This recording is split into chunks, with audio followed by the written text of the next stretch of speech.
Maintenant aussi, je vais continuer sur cette liste. Donc, le CETIM remercie les organisateurs, les organisations qui soutiennent cette soirée, à savoir donc la ville de Genève via la Fédération genevoise de coopération, mais également des organisations comme Solidar et Action Carême, et puis des syndicats comme le site UNIA, le SSP, UNIA Suisse et UNIA Genève. Et puis on remercie également le mouvement de la société civile colombienne On y va, qui nous a aidé à organiser ce symposium. Je voulais aussi remercier chaleureusement, et je suis sûre que vous serez d'accord avec moi, tous les interprètes qui vont pendant ces 3 jours exercer leur talent pour mieux vous servir. Donc je cite Simon Prim, Iris Borian, Matt Jenkins, Patricia Blaquette, Adela Baena, Nouria Mestre, Ircia Pertusa, Corinne Bou, Maxime Ferriol, Adèle Tobin et Joe Burbidge. Donc merci beaucoup à eux, je vous encourage à les applaudir chaleureusement, ils vont faire un énorme boulot bénévole pendant ces 3 jours.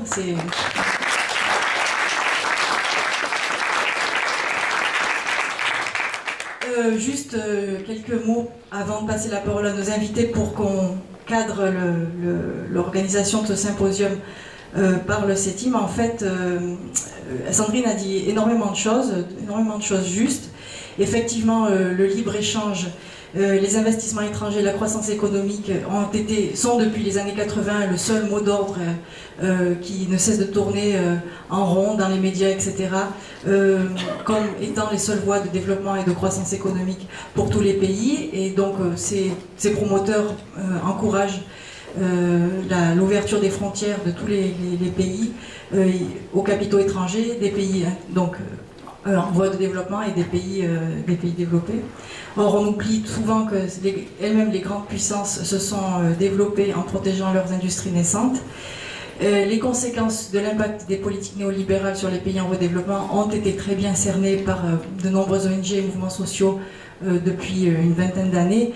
Et puis, on le voit parce que les négociations, par exemple, au sein de l'Organisation mondiale du commerce ou avant du GATT, ont mobilisé des millions de personnes et ont mis des millions de personnes dans la rue. Et puis il ne faut pas oublier que, par exemple, en 98, à Seattle, une des négociations de l'OMC, une des réunions de l'OMC, a été comme entre guillemets, un acte fondateur de la naissance du mouvement altermondialiste. Depuis quelques années, on assiste donc, comme disait Sandrine, à un blocage de ces négociations au sein de l'OMC, et donc en parallèle, les pays du Nord ont développé une nouvelle stratégie visant à signer un maximum de traités bilatéraux de libre-échange, et comme Sandrine le disait, il y en a plus de 3000.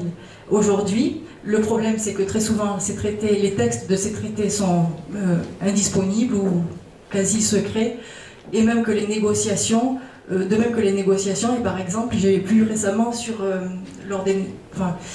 dans un article qui traite de l'accord sur le traité transpacifique qui est à venir, le TPP, il est signalé que la teneur des textes et des négociations ne sera révélée que 5 ans après que les négociations soient terminées. Donc c'est pour vous montrer le débat démocratique dans lequel on nage en ce moment. Donc c'est vrai que tous ces traités de libre-échange suscitent beaucoup moins de protestations que on a eu l'habitude de voir lorsque l'OMC se réunissait, etc. Donc c'est une première contradiction qu'on voulait soulever, et c'était la volonté du CETIM d'attirer l'attention de l'opinion publique sur ces traités. Mais d'ailleurs, on sait que ça concerne énormément d'ONG, vu le nombre de soutiens d'organisations à ce symposium, et on sait que, bon, par exemple, comme la déclaration de Berne partage également ce même souci. Pour certaines ONG ou pour certaines organisations, il faut effectivement se mobiliser contre les traités de libre-échange avec des pays qui sont peu respectueux des droits humains. Ça, on comprend très très bien les raisons.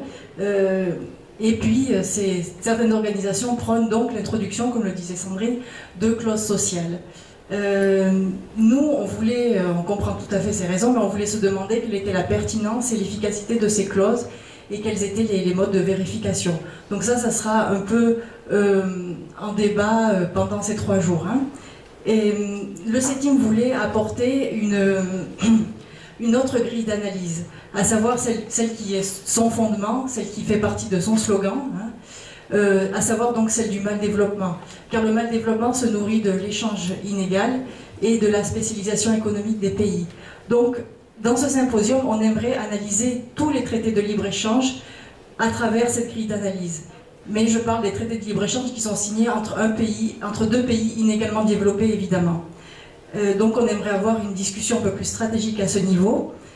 Des études le montrent, l'application de ces traités de libre-échange entre des pays inégalement développés engendre des politiques de néolibérales et de privatisation qui sont, je cite, juridiquement irréversibles, comme le démontre Alejandro Teitelbaum dans l'étude qu'on vous a distribuée dans votre dossier, que vous aurez l'occasion de lire.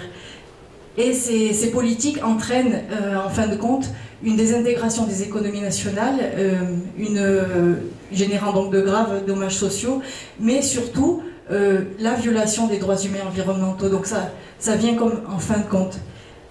Donc c'est un peu ces questions qu'on aimerait développer dans ce symposium. Se demander donc si en fin de compte la consolidation, ces traités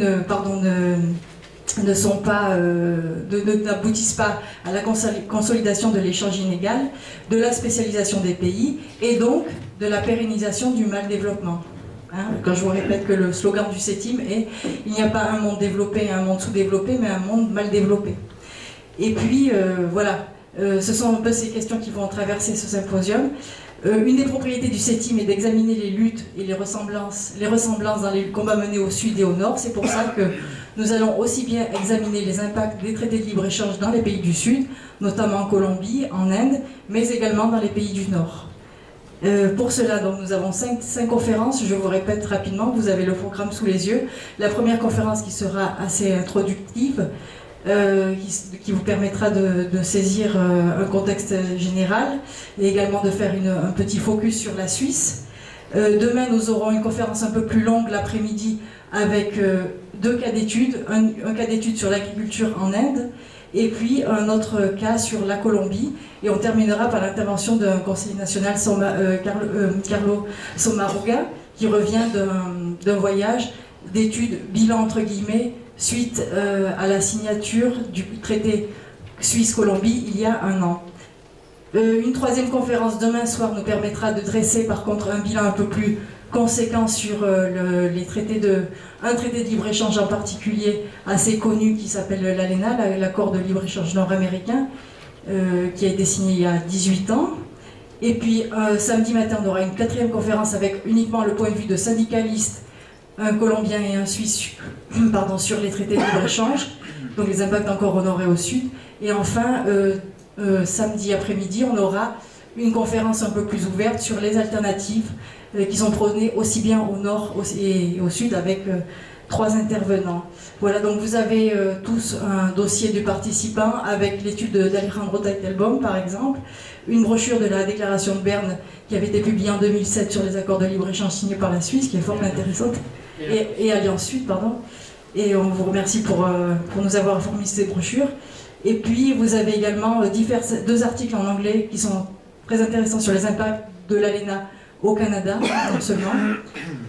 Et vous avez également un document de l'AITEC, qui est une association française qui vous sera présentée samedi après-midi. Voilà. Merci.